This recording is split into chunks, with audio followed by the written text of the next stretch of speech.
Welcome to the Make Each Click Count podcast. This is your host, Andy Splichal. We are happy to welcome this week's guest to discuss today's topic, which is defining success within the e-commerce journey.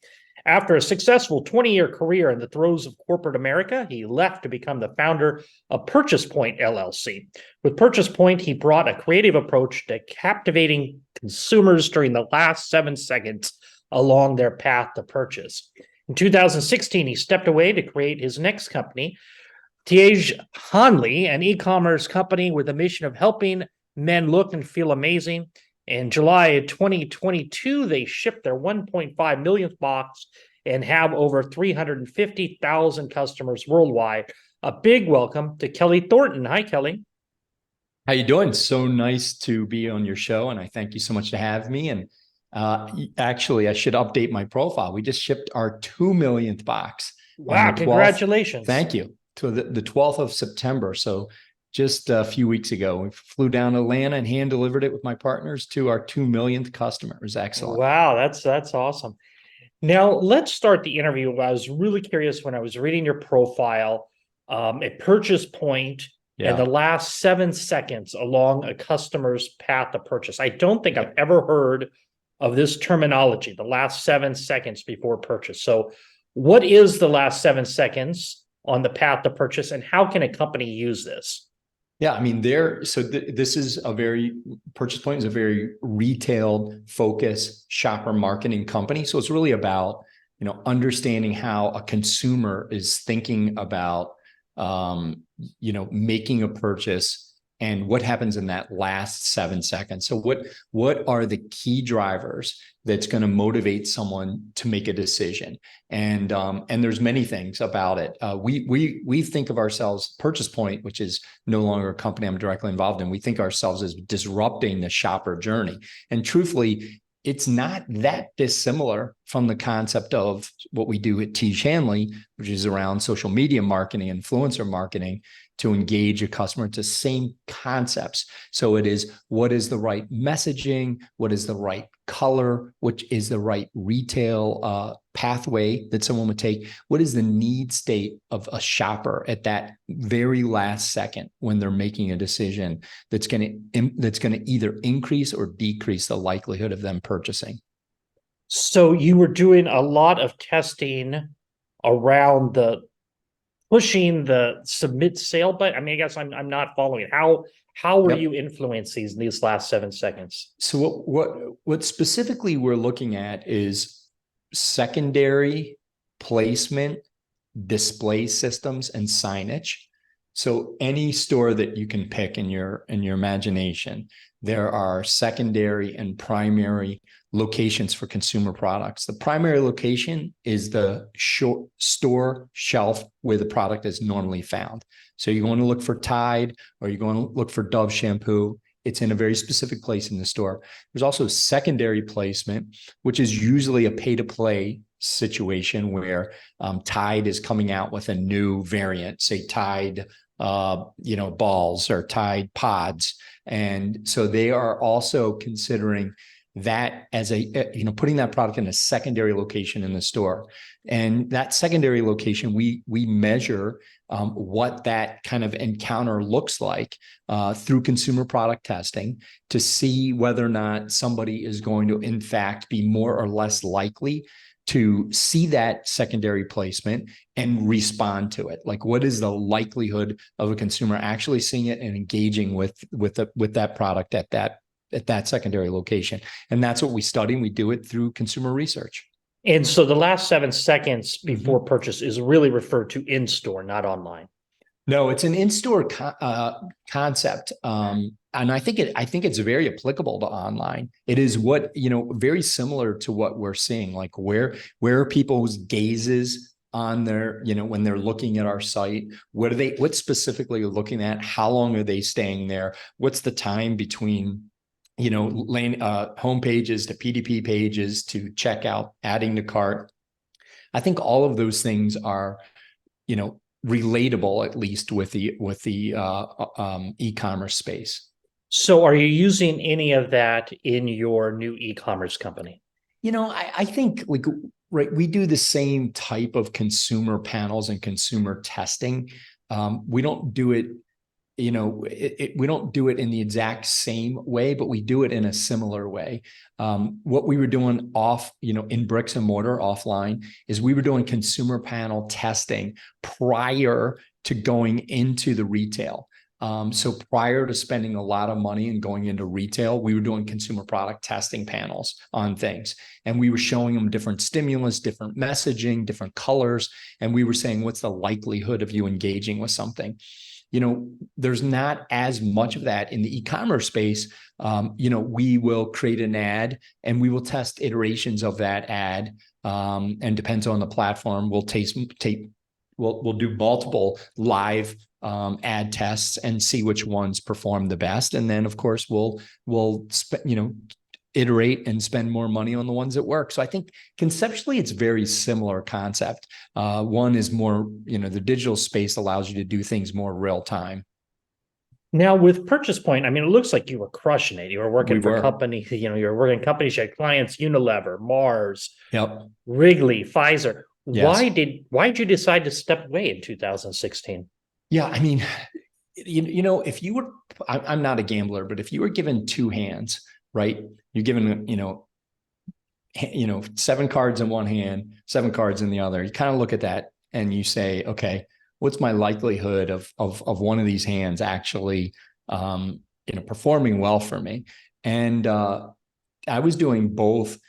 T. Chandler was actually a side hustle to Purchase Point, and I was actually doing both. And the hand of T. Chandler was a much better scenario. And as I got deeper and deeper into T. Chandler, the ability to scale that business, our current business, the ability to reach more people, the total addressable market, everything about it was just a much better hand. And I felt that was a much better play for me. So I started to unwind what I was doing at Purchase Point. It's still in existence and there are people there running that business. I'm just not involved. And then I just fully switched over in around 18 into working in T. Chandler. So when you launched T. Chandler in 2016, was it?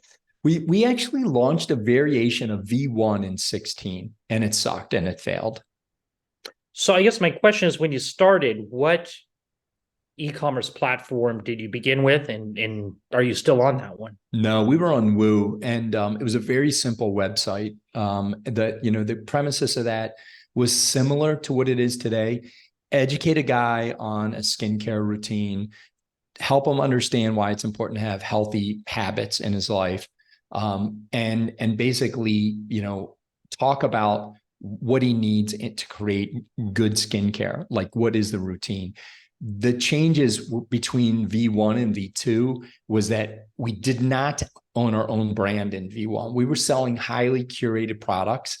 And it's kind of like the Birchbox kind of model where, you're selling other people's products with hope of them coming back and buy those products from you. Mm-hmm. It's a bad concept. It was for us. Maybe there's some people out there that are making it work. It's a bad concept for us because you could buy those products, even though we were selling them in a system, you could buy those products. They were highly curated. At the time, most of them you couldn't find at Amazon. Today, you can. You could buy the products elsewhere. You really didn't need us. So it was bad. We decided to make our own brand, make our own formula. And we decided to switch to a subscription platform. And then we relaunched in 2017. About 9-10 months later, after making that decision, we launched V2, which is its current form. What platform is it on? It's now on Shopify. We've migrated to Shop. We've been on Shopify for a long time. We use Recharge as our subscription engine. We've been on Recharge very early. We got on Recharge pretty much immediately. And do you sell anybody else's products anymore, or is purely? We do not. It's only T. Chandler branded products. So let's talk about your business during COVID. I mean, some companies, they did really well. Yeah. Others did not. Yeah. I guess I'm curious, how was men's grooming when everybody was staying home? We were great in the very beginning. I mean, we started off 2000s really good. It was a really, really good year. I had super high hopes for the year, and it stayed pretty solid until, like the beginning of Q3, which was actually, 4 or 5 months into COVID. It stayed solid. And then from there, it dropped straight off. 21 was a very difficult year for us. We lost money for the first time in 2021. We've been a cash flow positive business since the beginning, and we lost money in 2021. We had to take some debt. I was actually had no idea it was how bad we really were at. I was really thinking about raising money, not because we weren't doing well, but it was just part of my trajectory that we would raise some money, and it was not a good time. I mean, I don't think, Andy, anybody was like thinking about taking care of themselves, taking care of their skin. What they were thinking about was taking care of their house and like their backyard. Home improvement. Yeah, no, that went crazy. I mean, they were going nuts over nesting. They were taking care of themselves in other ways. They were buying Pelotons and things like that, buying themselves new running shoes, but they weren't, they're buying new pillows. They weren't really investing too much in their skincare. Now, did you find you had to pivot at all, or did you just kind of wait it out? We did pivot. It was a mistake. I actually tried to go downstream a little bit and sell less expensive systems. We sell like a 40, 45, 44, 55, $65 system. We were monthly system. We were selling, we dropped down to like a $15 kind of starter kit.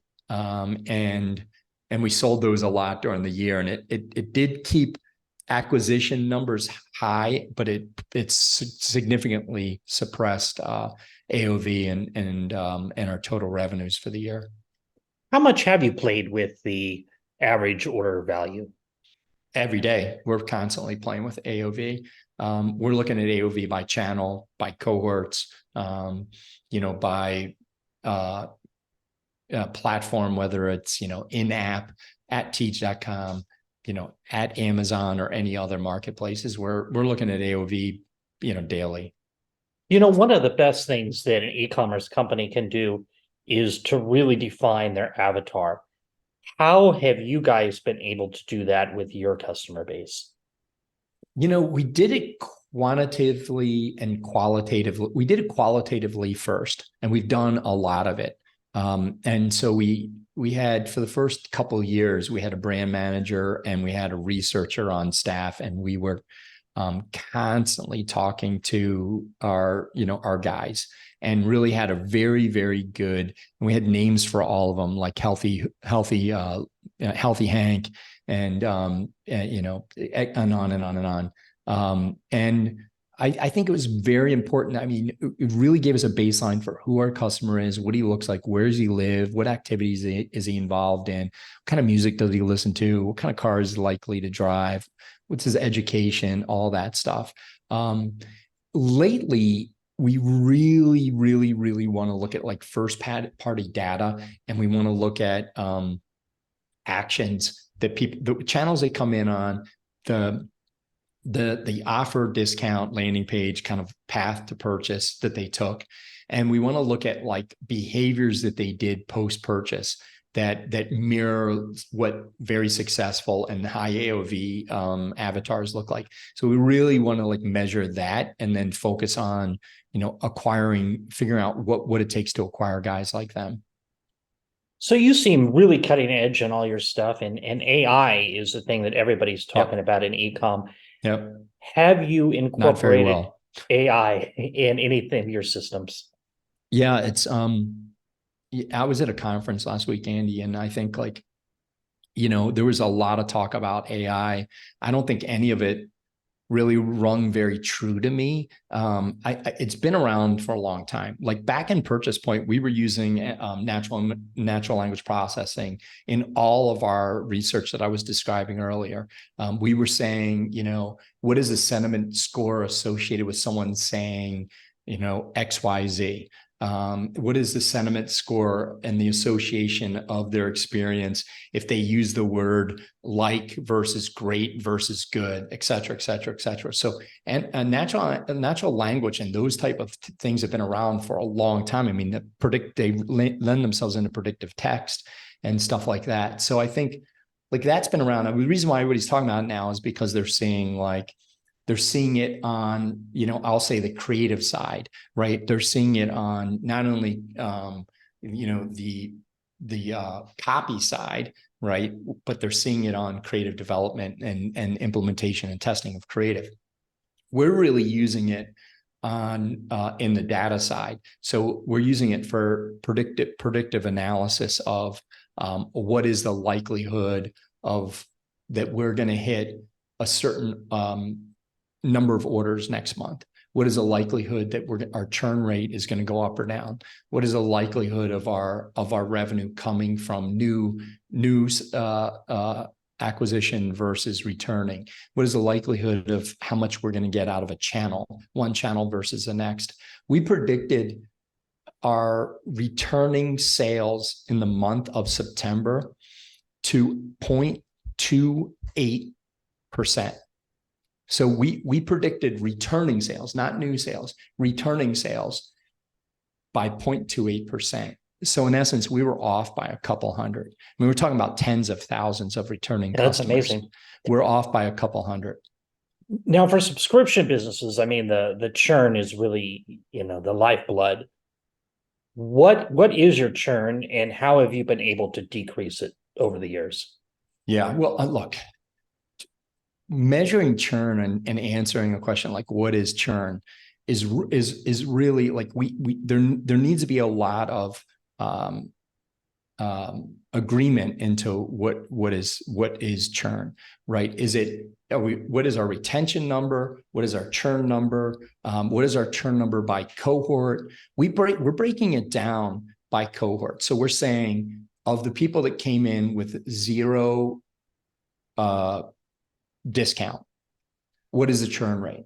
If people are coming in by 10% off, 20% off, 30% off, 40% off, 50%, all the way down to basically a free offer, what was their likelihood of getting to box 2?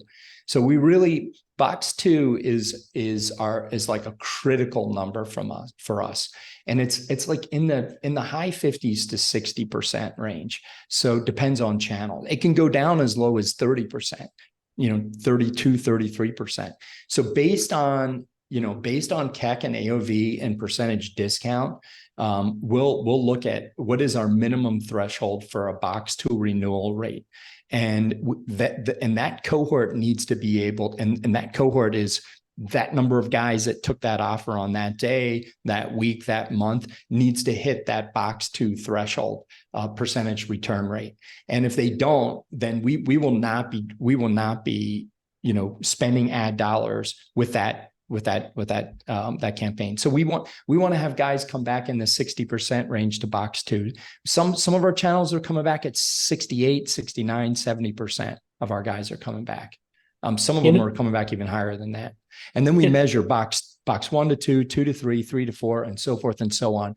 And the curve drops off, and then it flattens out. And when it stays, and as it gets further and further out in box count, our retention rates are almost flat, meaning we barely lose anybody. I mean, it sounds like you're doing an amazing job. One of the things that they always say that a company needs to know their numbers. And the way that you are splitting out is amazing to get that granular. What system are you using to get that granular? What kind of reporting are you using? I would like to have an even more robust CRM system, but it's all homegrown. And it's primarily, data storage lakes in Snowflake, piping in through like Fivetran, going into Polar Analytics, and then being visualized and developed through SQL database queries and through we used to use Tableau to visualize it all. We pretty much do all our own data pulls out of Polar and look at everything. And I really like, these are pretty advanced. I mean, there's, you have Triple Whale and Northbeam and those companies that do a really good job. And if you don't have a lot of analytics chops, I think they're outstanding platforms. For us, it's a lot of homegrown stuff. Now, what advice would you give to someone who is launching their new e-com business today? Regarding data or regarding churn or in general? What to do? How are you going to grow? You have a product, there's a demand. There's one question only. Everything else doesn't matter but this. How are you going to sell your product? And show me, prove to me you can sell product. Everything else doesn't matter. Like data, churn rates, none of that matters in the beginning. Zero. It does not matter at all. If you can't sell product, you don't have a business. So how are you going to sell product? I had an advisor in V1 look at me. I presented like the whole business plan to an advisory board. I was not seeking money, but they were all money guys. And I said to them, what do you think?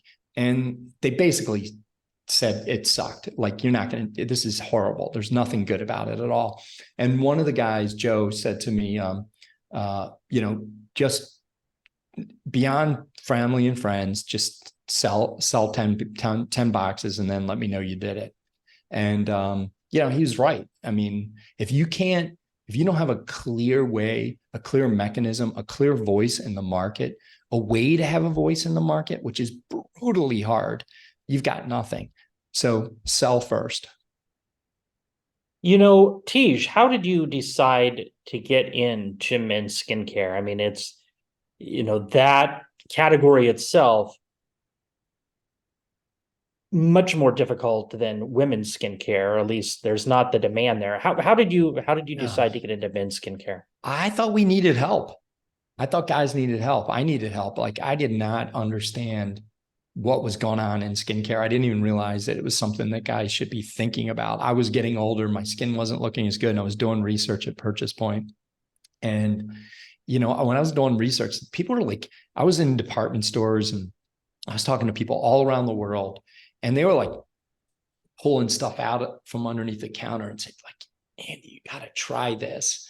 It's like BB tint. It's going to do this. And this. I was like, I was so embarrassed. I was like, talk about fake it till you make it. It's like, I don't even know what that stuff is. I didn't say that. They're like, yeah, this is my last box. It'll be gone by the end of the day. Like, somebody, one of my best customers will come in and buy this, just launched. And I just started thinking about it and looking into it, and saw how around the world, outside of the US, how engaged guys are in the category. And truthfully, like, women have known it forever. We're just like, guerrilla style here in the US, males. We're just like, we don't realize that you can actually do things to take care of yourself. It's not just skincare. It's, having healthy habits in your life.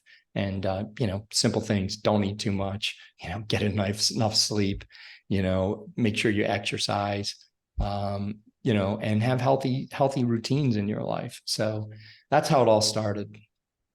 How big is the category growing? I think they're saying it's like in the 12, 13%, as a total grooming category. Men's skincare is probably, like if you look at the Amazon numbers, up 38, 40% year over year. Significant, massive. The only, I'm trying to think. There's what Anthony Logistics I've heard of, or the Art of Shaving. Yeah. How many, is it getting more saturated, or is it still a pretty yes untapped market, do you think? I like look at it like in like grade school, right? There's a bunch of people like us that are like in just entering like from elementary school to 12th, to high school. There's a few of us. There's not too many of us. There's and when I think about that, I think of like revenue, like in the in the 20 to 100 million, or like 15 to 60 million, 70 million range. I think there's a few of us, not many. And I think there's like a couple of us that like graduated, like the Duchanan of the world, or Everyman Jack, maybe Dr. Squatch, that are beyond that, that have gone to like next level and mainstream. And then I think like, there's new guys every day, like every single day. I think there's new players that come in that are in the, 0 to whatever, 5 million or 3 million range. And those guys are, and I constantly see people leaving too, that didn't make it. So, and in the last year, I've seen a lot of people fold up shop. I think there's a tremendous amount of pressure. And so what did you do in creating your product that separated from what else was on the market? Yeah, that's interesting. In our business, there's like a lot of like foo-foo dust. Like there's a lot of, like I have water and I have some interesting main ingredient, and then I put in something else like vitamin A, and then I go to market with it. Like a lot of the big consumer brands, like Bulldog or these type of brands. I mean, they're, the Dove, which I think Dove makes good product, but there's nothing really special about them. They're just a lot of water and some moisturizer. And I think like for us, we really spent a lot of time making products that are super efficacious. Like our products are like legitimately good. And it's better ingredients and much higher quantity of ingredients. Our products are just expensive as hell to make, even in like high quantities. I mean, we're ordering, 100,000 units at a time, which by the way, by standard of like big corporations is like, a drop in the bucket. But we have really, really, really high quality ingredients. We own our own formulas. We're constantly innovating and reformulating, every 3 to 5 years. So those are the things that really separate you from the other guys. We're really, Andy, at the end of the day, guys that are trying our product, they need to see results. So like if they don't think our products are working, they're gone. So we've got to have great products, just kind of an ante to play.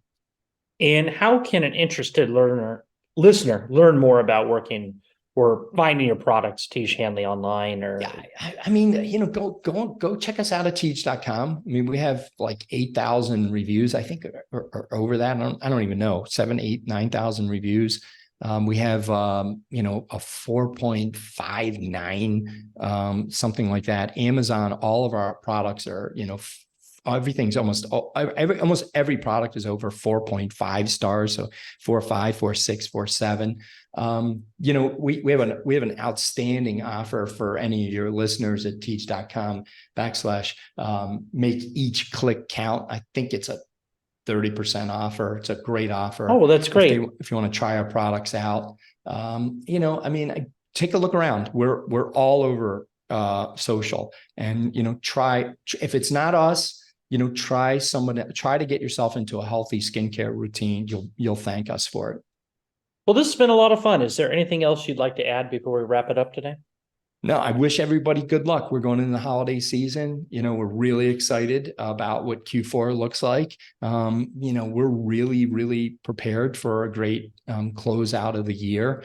And, we're very, kind of apprehensive about what the economy, the macro impact on the economy looks like, but we think it should be pretty good. And then, 2024 is going to be really interesting because we've got, an election year, and everybody knows what happens to the markets during the election. I mean, we'll start out probably pretty strong and then kind of go quiet until everybody figures out what's going to happen in November. And just very excited, very, very excited about the future.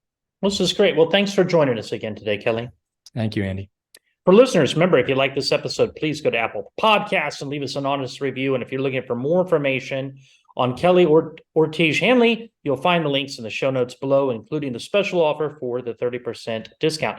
In addition, if you're looking for more information on growing your business, check out our all-new podcast resource center, available at podcast.makeeachclickcount.com. We have compiled all of our different past guests by show topic and include each of their contact information in case you would like more information on any of the services discussed during previous episodes. Well, that's it for today. Remember to stay safe, keep healthy, and happy marketing. I'll talk to you in the next episode.